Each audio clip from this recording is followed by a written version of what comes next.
Halo, kembali lagi dengan aku, Rafika. Di video sebelumnya, kita sudah membahas tentang turunan parsial. Nah, sekarang kita akan membahas tentang deret Fourier. Nah, di sini tulisannya deret Fourier ya, tapi karena kata dosen aku, Bu Evi, itu cara bacanya adalah deret Fourier, bukan Fourier. Di note ya, teman-teman. Hehehe. Wow, gambarnya sangat futuristik gitu ya. Deret Fourier itu apa ya kira-kira? Nah, artinya adalah representasi dari fungsi periodik sebagai jumlah dari fungsi sinus dan kosinus. Nah, konsep ini dikenalkan oleh Joseph Fourier pada abad ke-19. Jadi deret Fourier ini tuh berguna dalam berbagai bidang seperti fisika, teknik, dan pemrosesan sinyal. Secara matematis, deret Fourier dari fungsi Ft dengan periode T dinyatakan sebagai berikut. Teman-teman bisa lihat ya, fungsinya kayak gini. Ft sama dengan A0 ditambah sigma, ya kayak gini lah ya bacanya. Kalian bisa baca sendiri lah ya. Nah, ini ada A0. Nah, A0 itu merupakan koefisien rata-rata atau nilai dari DC. Nah, sedangkan AN dan juga BN adalah koefisien Fourier yang dihitung dengan integrasi fungsi Ft dengan sinus dan juga kosinus. Mengapa deret Fourier itu penting? Ada yang bisa jawab? Ya, betul. Banyak sekali aspek yang dapat digunakan dari deret Fourier ini. Yang pertama dari segi pemrosesan sinyal. Nah, deret Fourier ini dapat digunakan untuk menganalisis gelombang suara, sinyal elektronik, dan gambar digital. Kemudian dalam aspek komunikasi, deret Fourier ini dapat membantu dalam modulasi dan demodulasi sinyal dalam sistem komunikasi. Dan dalam bidang fisika, deret Fourier ini digunakan dalam analisis getaran, akustik, dan elektromagnetisme. Oke, kita langsung ke contoh soal dan penyelesaiannya ya. Diberikan fungsi periodik Ft dengan periode T sama dengan 2V. Ft sama dengan T untuk T lebih besar sama dengan minus V, lebih kecil sama dengan V. Carilah deret Fourier dari fungsi tersebut. Oke, pertama kita hitung koefisien A0-nya. A0 sama dengan 1 per T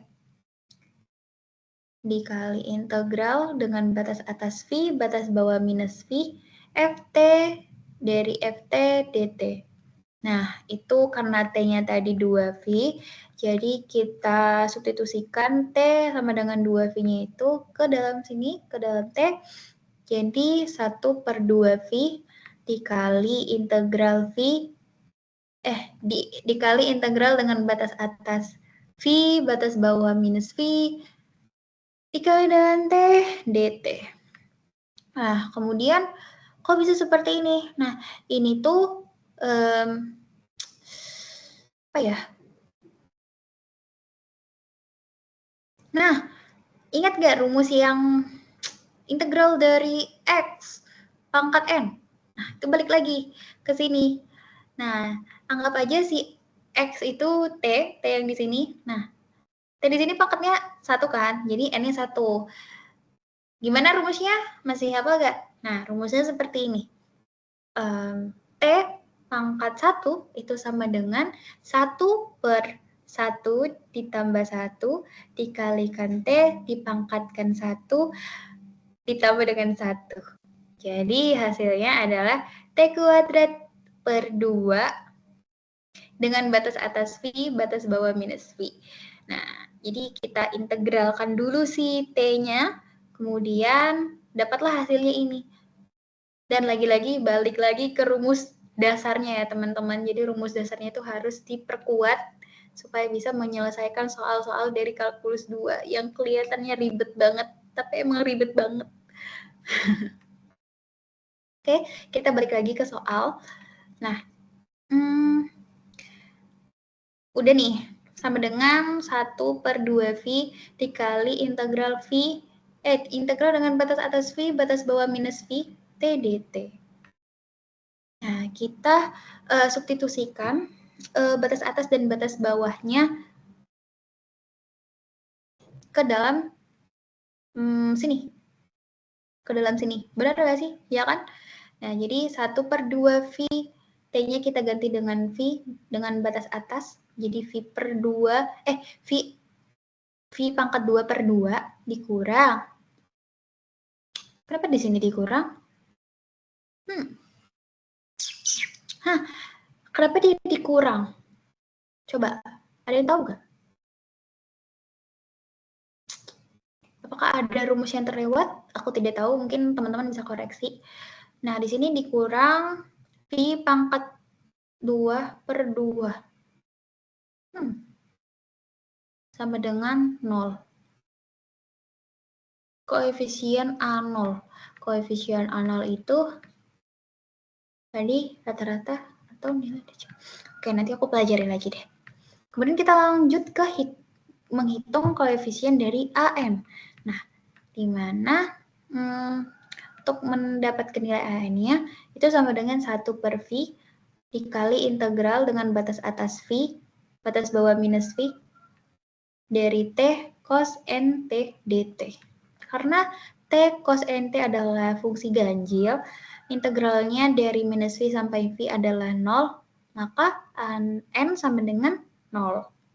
Itu di rumus mana ya? Ada di video sebelumnya, aku ingat. Pokoknya dengan rumus ini, V sama dengan minus V sama dengan V, itu sama dengan 0, maka AN-nya sama dengan 0. Gampang ya?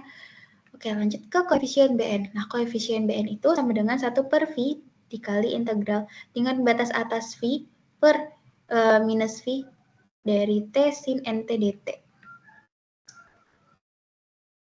Aduh. 2/V dikali integral dengan batas atas V dengan batas bawahnya 0, T sin NT dt. Menggunakan integrasi parsial. Nah, Bn. Nah, Bn-nya jadinya 2/V dikali buka kurung siku minus T cos NT per N dengan batas atas V, batas bawah 0 ditambah 1/V, 1/N dikali integral dengan batas atas 0, dengan batas atas V, batas bawah 0, cos NT dt. Kemudian kita substitusikan batas atasnya dengan kita substitusikan nilai T-nya dengan batas atas. Sorry, maaf. Jadi T-nya ini kita ganti dengan batas atasnya, yaitu V. Jadi hasilnya seperti ini, 2/V dikali buka kurung minus V cos N dikali V, karena udah kita ganti dengan batas atas, per N ditambah 1/N kuadrat dikali sin NT dengan batas atas V, batas bawah 0. Sehingga didapatlah hasil seperti ini. Minus 2 cos NT cos NV per M. Karena cos NV sama dengan minus 1 pangkat N, maka Bn sama dengan minus 2 dikali minus 1 pangkat N per N. Kemudian kita tuliskan deret Fourier-nya. Nah, deret Fourier-nya adalah seperti ini. Nah, ini kan Bn-nya minus 2 dikurang 1 pangkat N per N kan. Nah, jadi kita ikutin aja rumus dari deret Fourier-nya, yaitu minus 2 sigma dengan batas atas tak terhingga N-nya mendekati 1 dari minus 1 pangkat N per N sin N dan sin N T. Sin N dikali T. Nah, jadi deret Fourier-nya untuk fungsi T sama untuk fungsi ft sama dengan t, dengan batas bawahnya minus v, dengan batas atasnya v adalah seperti ini. Oke, untuk kesimpulannya, Dirichlet Fourier adalah alat teknik apapun itu ya dapat memungkinkan kita untuk menganalisis dan merepresentasikan fungsi periodik dengan cara yang elegan. Ya, katanya begitu ya.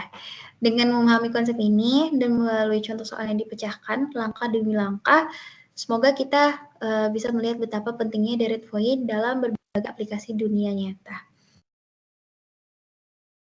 Sekian video dari saya mengenai Dirichlet Fourier.